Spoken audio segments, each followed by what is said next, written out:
들이 막 불쑥불쑥 일어나요. 그러니까 우리 인생은 마치 고요한 또는 잔잔한 이 호숫가를 거닐거나 또는 유람을 즐기는 사람 또는 그런 삶인 것 같지만, 막상 우리의 삶은 이 롤러코스터를 타듯 희비가 늘 엇갈립니다. 시간이라는 이 날실, 공간이라는 그런 이 시줄이 함께 이렇게 겹쳐지게 되면 늘 우리가 예상치 못한 이 변형들이 일어나요. 자, 숱한 이 사연들 속에서 여러분의 관심 뭡니까? 지금 내가 얼마나 부자인가? 나는 얼마나 건강한가? 나는 얼마나 내가 원하는 것을 이루고 사는가? 여러분, 이러면 이건 우리 삶의 이야기죠. 나의 역사일 거예요. 그냥 흘러가는 시간 가운데 내 이야기입니다. 그러나 지금 일어나는 이 모든 일들이 과연 하나님 안에서 이루어지는 일인가? 하나님의 계획인가? 그 하나님의 시간과 계획과 틀 안에서 이야기한다면, 하나님께서 개입하신다면 그건 이제 히즈 스토리죠. 그분의 이야기예요. 단순한 내 이야기로 끝나는 것이 아니라 그분의 이야기로, 즉 하나님께서 우리의 삶을 개입해 들어오셔서 그분이 우리의 이야기를 이끌어가요. 자, 그런 가장 대표적인 이야기가 바로 룻기죠. 여러분, 룻기 앞에는 어떤 성경이 있습니까? 사사기. 그러면 룻기 뒤에는 어떤 성경이 있죠? 사무엘 상을 우리는 보고 있잖아요. 자, 그러면 이 사사기와 사무엘 상을 연결하는 브릿지, 이 다리 역할을 하는 게 바로 룻기예요. 여러분, 사사기는 암흑기죠. 내 소견이 옳은 대로 행하였더라, 지 마음대로 내가 왕이 되어 살아가는 시대예요. 그럼 여러분, 얼마나 소란스럽고 얼마나 무질서하고 혼란한 과도기 시대입니까? 자, 이제 사사시대에서 왕조로 넘어가는 그 중간에 거대한 국가의 이야기나 또는 거대한 왕의 이야기가 아니라 한 개인의 이야기를 그려내요. 그것도, 자, 룻이 어느 나라 사람이에요? 모압. 이방의 한 여인을, 외국인 이야기를 하나님의 그 구속사, 그 드라마 속에 쏙 끼워 놓은 겁니다.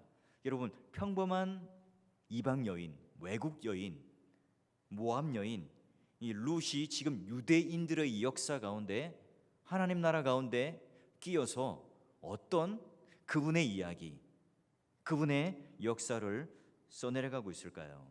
여러분, 룻기 1장을 딱 펴보면 너무나 우울해요. 안타깝죠? 우리가 그 삶이라면 정말 힘들 거예요.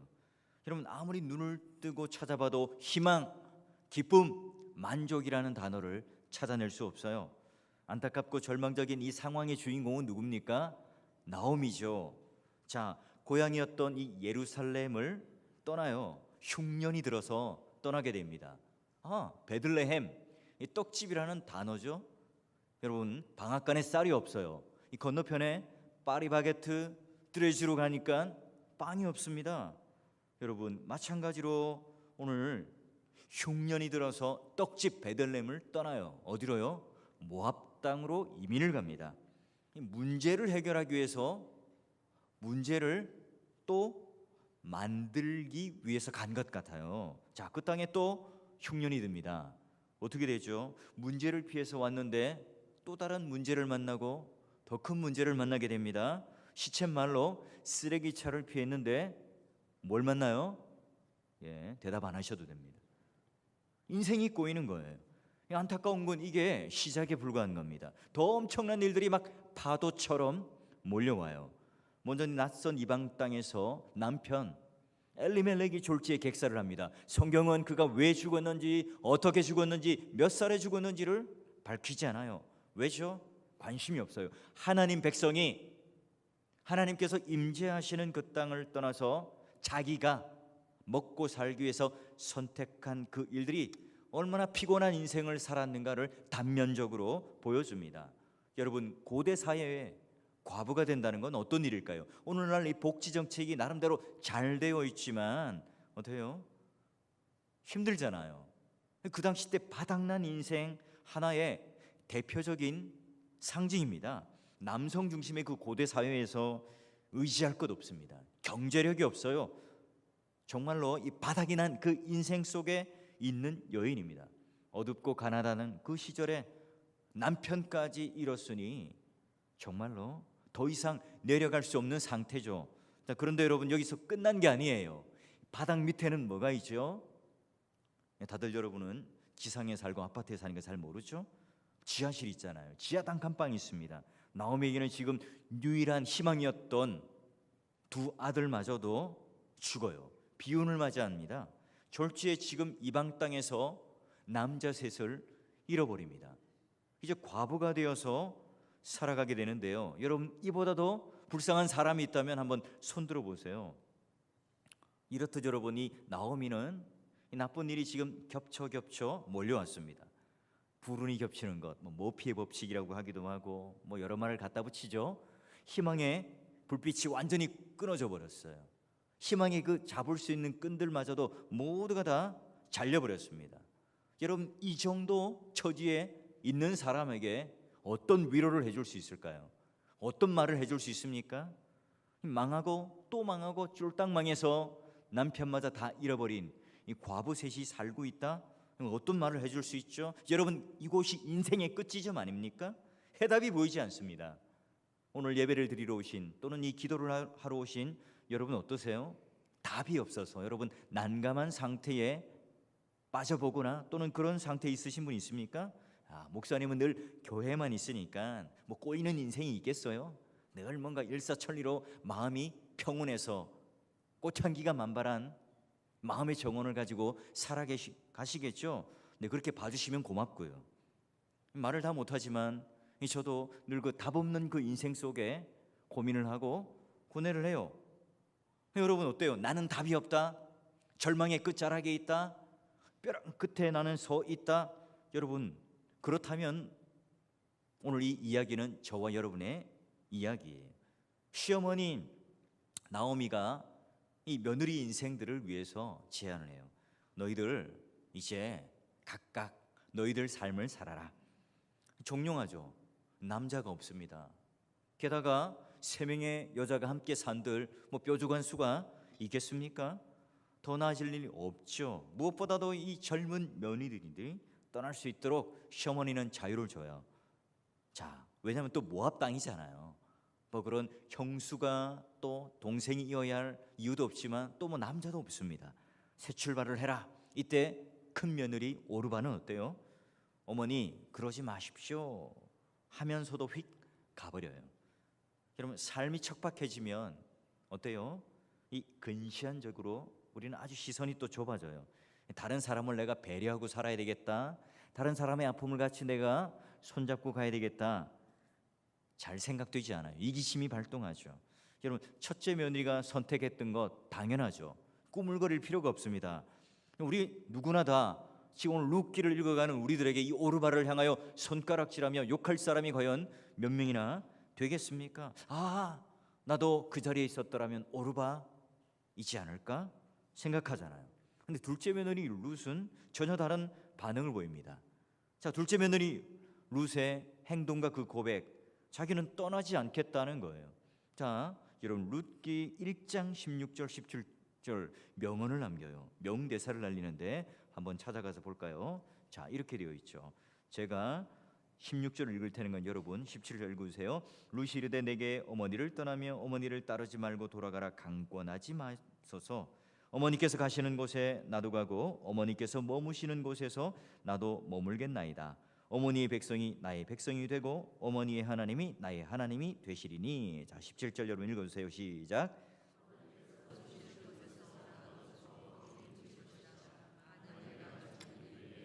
어머니를 떠나면 여호와께서 내게 벌을 내리시고 더 내리시기를 원하시는지라.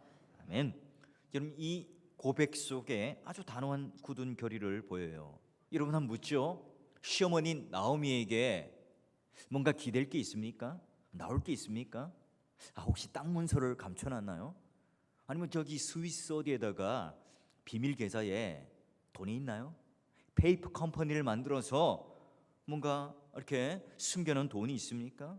그렇지 않다면 지금 이 룻의 고백과 결심은 굉장히 어리석을 수 있어요.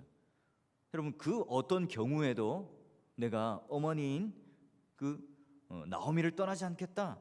왜 그래요? 그러면 지금 룻은 어머니에게 무슨 순간적인 동정을 느끼거나 또는 충동적인 선택을 하고 있습니까?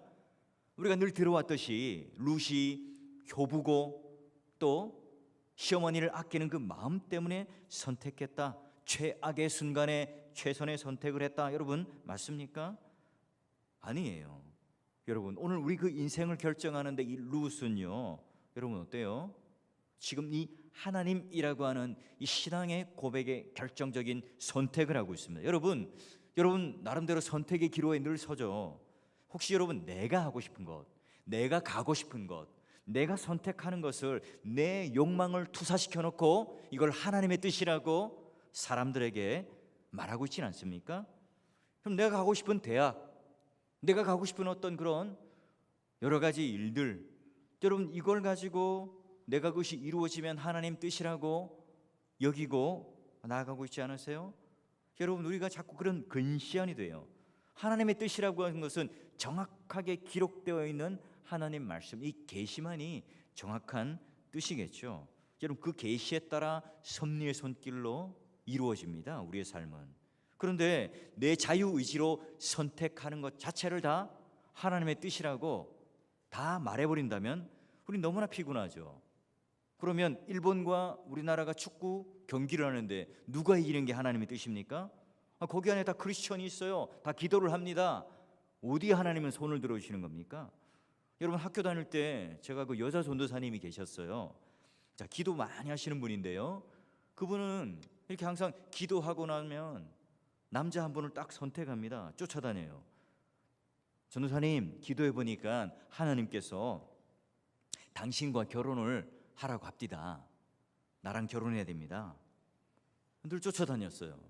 한 학기 동안 이렇게 병원에 가셔서 안 보이셨어요.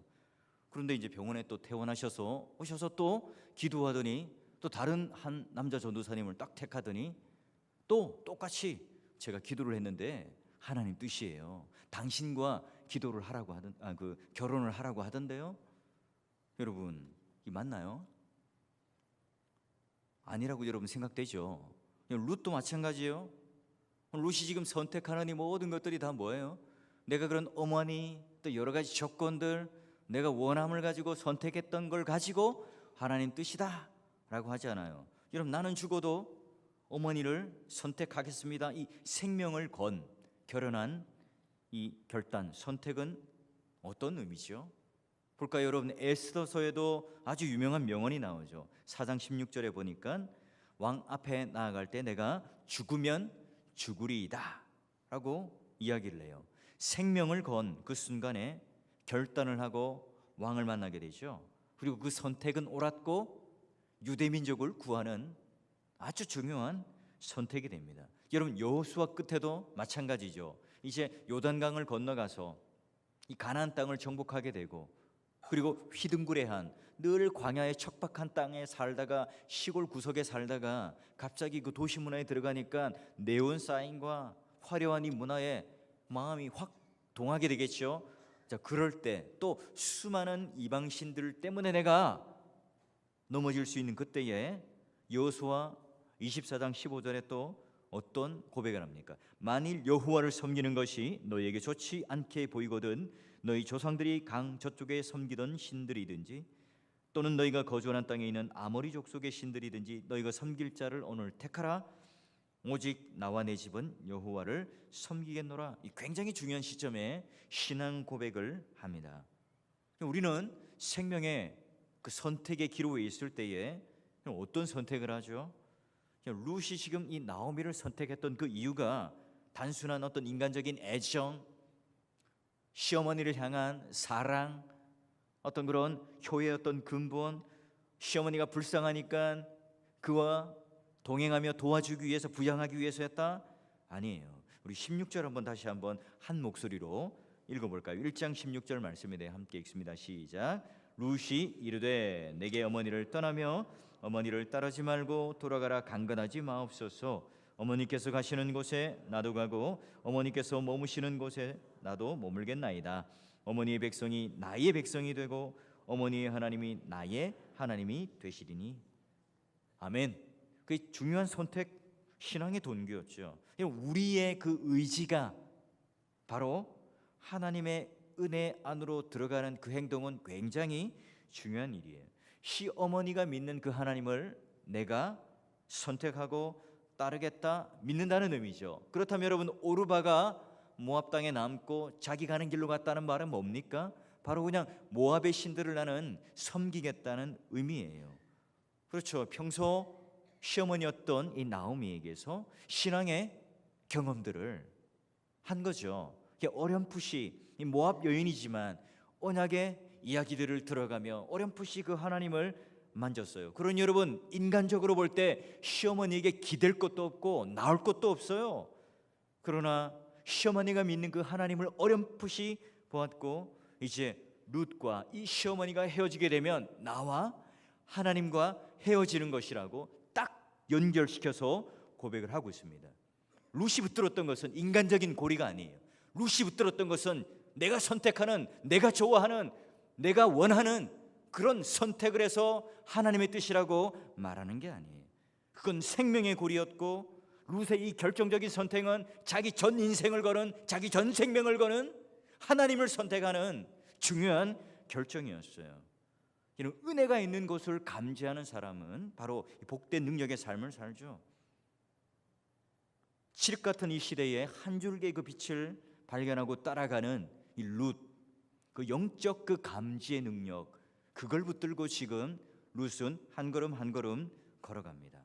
그래요. 이제 나오미와 함께 손잡고 베들레헴으로 다시 돌아갑니다. 슬픔 가득히 고향 땅 베들레헴을 밟았어요.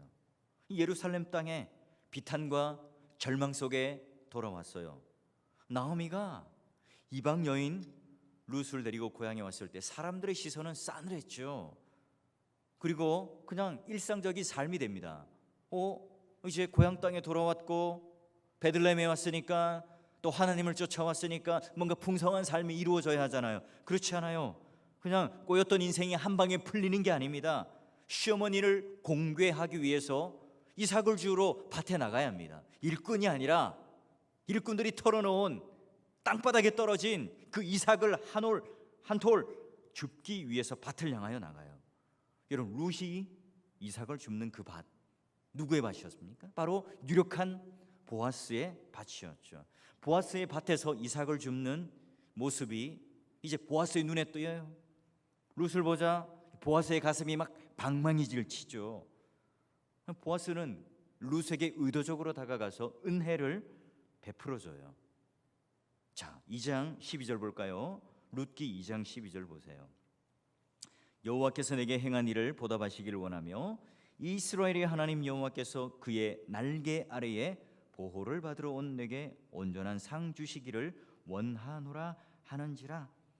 시어머니를 따라온 룻에게 얼마나 잘 어울리는 말이에요. 이스라엘 하나님께서 그의 날개 아래 보호를 받게 될 것이다. 여러분, 이게 이제 성경은 뭐라고 표현하냐면 2장 2절 볼까요? 2장 2절. 자, 보니까 모압 여인 룻이 나오미에게 이르되 원하건대 내가 밭으로 가서 내가 누구에게 은혜를 입으면, 은혜라는 단어를 써요. 은혜. 자, 그리고 2장 10절에도 보니까 룻이 엎드려 얼굴을 땅에 대고 절하며 그에게 이르되 나는 이방 여인이거늘 당신이 어찌하여 내게 은혜를 베푸시며 나를 돌아보시나이까. 나오미에게도 보아스에게도 여러분 은혜라는 표현을 쓰며 사랑과 관심을 베풀고 있는 그 장면을 설명해내고 있습니다. 은혜가 뭐예요? 나오미를 만났고 보아스를 만났던 그 만남으로부터 시작되죠. 여러분, 사실 보아스는 이 룻이라는 여인과 이렇게 만나서 이야기도 하고 담소를 나눌 수 있는 그런 수준의 사람이 아니죠. 이런 인생의 역전, 바로 지금 이 역전의 주인공은 바로 하나님께서 오늘 지금 이렇게 이끌어가고 계세요. 그래서 성경은 수없이 많은 인생의 역전의 드라마를 수놓고 있는 아름다운 이야기예요. 자, 그럼 이게 어떤 하나님의 손길이 닿고 있는지, 자 2장 3절 볼까요? 여러분 동그라미 한번 쳐보세요. 룻이 가서 베는 자를 따라 밭에서 이삭을 줍는데 우연히라는 단어에 한번 동그라미 쳐보세요. 자, 우연히 엘리멜렉의 친족 보아스에게 속한 밭에 이르렀더라. 자, 룻이 목적을 하고 간 게 아니에요. 룻이 지금 보아스의 밭으로 의도적으로 간 게 아닙니다. 어쩌다 보니 갔다고 되어 있잖아요. 자, 4절 보세요. 4절, 마침 동그라미를 치세요. 마침. 보아스가 베들레헴에서 와서 베는 자들에게 이르되 여호와께서 너희 하나님께서 하시기를 원하노라. 그리고 복 주기를 원하노라. 자, 여러분, 우연히와 이 마침이 조화를 이루어요. 다시 한번요. 우연히와 이 마침이 어떤 신비로운 일들로 진행되고 있습니다. 우연, 제3자의 어떤 힘이 작용하고 있어요. 여러분, 룻이 집을 떠나기 전에 은혜를 내가 입으면 이삭을 줍겠습니다. 보아스에게도 은혜를 내가 입으면, 은혜라는 게 뭡니까?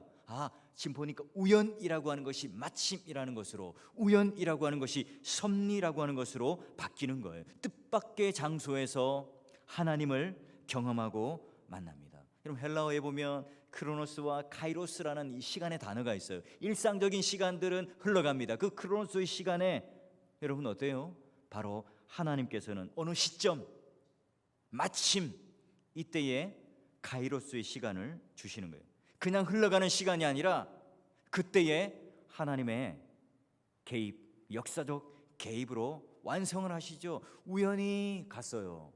마침 그곳이 어디예요? 보아스의 밭이었고, 마침 그때 보아스가 찾아와요. 누가복음 5장에 베드로가 고기를 한 마리도 잡지 못했을 때, 그 크로노스의 일상적인 시간이 막 흘러가고 있을 때에 예수님께서 찾아오시죠. 그 운명적인 만남을 하세요. 섭리적인 만남을 하시죠. 카이로스의 시간을 가지고 오세요. 여러분, 모세가 나일강에 그 바구니 속에 던져져서 둥둥둥 떠내려갈 때에 숲을 한가운데 살짝 걸리죠. 이때 누가 나타납니까? 공주, 바로의 딸이라고 표현되는 그 공주가 나타나요. 자, 놀라운 일이 뭡니까? 그가 이태리 타올로 막 때를 밀고 있는 그때에 둥둥 떠온 이 바구니를 딱 여니 히브리 아기가 있는 겁니다. 너무 이뻐요. 왕궁으로 입양이 됩니다. 여러분, 우리는 우연이라고 하는 것을 말하지만 하나님께서는 그 마침이라는 시간으로 섭리의 손길로 이루어가고 있어요. 세상 사람들은 운 좋다, 럭키하다. 여러분, 뭐 길거리에 연예인들이 뭐 캐스팅되었다, 내가 로또로 대박을 맞았다, 뭐 그런 이야기를 하지요. 여러분, 그러나 그 모든 것들이 하나님과 연관되지 않으면 대박이 아닐 수 있습니다. 여러분, 로또를 맞아서 대박을 맞았다는 모든 사람들 다 찾아보면 다 쪽박 찼다고 그래요. 관계가 다 깨어졌다고 다들 이야기를 하죠. 여러분, 은혜의 이야기는 다릅니다. 우연은 없죠. 해프닝이 없어요. 우리의 삶은 철저히 하나님께서 의도하시고 그 계획 속에 이루어져요. 여러분, 룻기서를 읽어보면 수많은 작은 우연들이 다 그 행동과 결정, 하나님께서 이끌어가고 계시는 거죠. 그 역사적 배려 속에 하나님께서는 룻이라는 이 여인을 여호와의 날개 아래 보호하는, 보아스로부터 은혜를 입는 그 역사를 축복된 만남을 통해서 이루어가게 하세요. 룻은요, 밭에서 일하는 불쌍한 여인입니다. 젊은 날 쓰디쓴 그 인생의 그녀에게 여러분 한번 찾아보세요. 다 팔레스타인 그 땡볕에서 뭐 했겠어요? 여러분, 풀 메이크업, 풀메를 하고 나타났겠습니까? 속눈썹 연장하고 립스틱 바르고, 뭐 눈에 바르는 게 뭐죠? 아이샤도인가 하여튼 뭐 그거 바르고, 파마하고 명품 옷 입고 찾아가서 여러분 했겠냐고요. 다 뭐 뒤집어 쓰고 갔는데, 여러분, 그런데 오늘 보아스는 이 룻에게서 뿜어 나오는 그 매력에 눈부심에 마음이 띄었고, 또한 그를 만나게 되죠. 하나님의 은혜를 덧입게 되는 겁니다. 자, 기업 물을 자인 보아스를 만나게 되는데요. 자, 이 결정적인 이제 마지막 결론 4장 17절 보세요. 자, 어떻게 얘기를 하냐면 그의 이웃 여인들이 그에게 이름을 지어주되 나오미에게서 아들이 태어났다. 나오미 할머니 아니에요? 이게 무슨 말이죠? 룻이 나왔는데 왜 나오미가 태어났다 그래요? 자, 나오미의 그 빈손 가운데 오늘 그 안겨서 결정적으로 이 가문이 끊기지 않고 나갔다는 의미죠. 나오미의 큰 위로가 되었고, 이제 룻은 낳은 아들로부터 축복이 시작되는데 오벳, 즉 다윗의 아버지인 2세의 아버지 이런 식으로 흘러가요. 가장 그 밑바닥의 인생에서 최상의 자리라고 하는 스토리를 만들어내죠. 이 마태복음 1장 5절부터 쭉 봐도 라합, 룻, 여러분 그 불쌍한 여인들의 존재들을 통해서 예수님께서 나시는 그 사역 구원의 스토리를, 기가 막힌 그 구원의 스토리를 신약의 첫 장을 열고 나가는 거예요. 여러분, 자 이제 이 룻기 1장 16절 17절은요 이게 제자도로 보면 돼요. 여러분, 어머니라는 단어에 예수님이라는 단어로 우리 한번 바꾸어서 한번 읽어볼까요? 여러분, 어머니라는 단어에 예수님을 넣고 우리 한번 지금 1장 16절 17절 읽습니다. 시작. 룻이 이르되 내게 예수님을 떠나며 예수님을 따르지 말고 돌아가라. 강권하지 마옵소서. 예수님께서 가시는 곳에 나도 가고 예수님께서 머무시는 곳에서 나도 머물겠나이다. 예수님의 백성이 나의 백성이 되고 예수님의 하나님이 나의 하나님이 되시리니 예수님께서 죽으시는 곳에서 나도 죽어 거기 묻힐 것이라. 만일 내가 죽는 일 외에 예수님을 떠나면 여호와께서 내게 벌을 내리시고 더 내리시기를 원한다 하는지라. 여러분, 이 단호한 결단 속에 바닥난 그 인생, 바로 하나님의 은혜를 놓치지 않겠다라고 쫓아갔던 이 룻을 통해서 정상으로 치솟는 그 인생으로 나가죠. 이 이야기는 우리 모두의 이야기죠. 가난과 비천 가운데 풍성하신 그 예수님의 그 옷자락 가운데 들어간 우리들의 이야기예요. 사랑하는 동역자 여러분, 여러분이 지금 선택하고 있는 그 모든 것들이 다 하나님의 뜻입니까? 여러분이 원하는 의지요, 내 원함이요, 주장입니까? 우리의 삶은 녹록하지 않죠. 오늘도 예배를 드리고 하나님 앞에 은혜를 받았지만 여전히 우리의 삶은 내 인생을 집어삼킬 듯한 인생입니다. 여전히 우리는 밭에 가서 일꾼들의 비웃음, 여인들의 손가락질, 그런 인생의 밭에서 나다를 줍고 이삭을 줄 수 있겠죠. 그러나 룻이 놓지 않았던 그 모압 땅부터 시어머니 나오미를 붙들고 하나님 은혜의 빗줄기를 향하여 하나님 그 은혜의 세계에 다루어지고 있는 그 여인. 룻기 1장을 보면 모든 희망의 불이 다 꺼졌고 희망의 끈들이 다 끊어졌지만, 그러나 그 인생의 끝에서 오히려 하나님은 역전시켜 주시고 알파와 오메가가 되신 거죠. 이건 여러분 하나의 교리이거나 구약시대 한 여인의 기구한 이야기가 아니라 바로 오늘 우리는 예수님의 그 옷자락 가운데 구원을 받은 우리의 이야기죠. 여러분, 제발 부탁드립니다.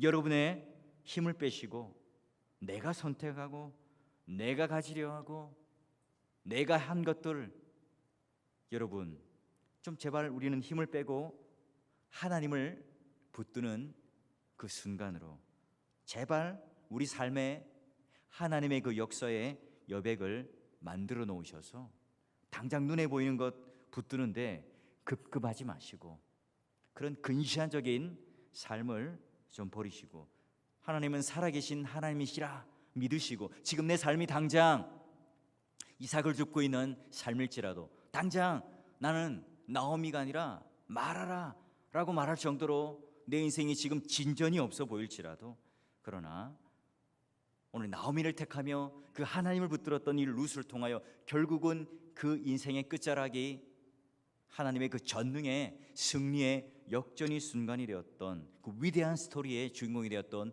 룻의 이야기처럼, 여러분 우리는 수없이 많은 은혜의 일들 속에 있지만 그 우연히 마침이라는 그 하나님의 적절한 시간의 때를 다시 한번 여러분 인내함으로 기다리셔서 그런 하나님의 역사를 좀 믿고, 또한 그게 오늘 우리의 인생의 역전의 드라마로, 역전의 역사로 여러분 일상 가운데 늘 일어나며 또한 그걸 붙들며 위로받으며 하나님 앞에 칭찬받는 귀한 하나님 백성 될 수 있기를 주의 이름으로 축원합니다.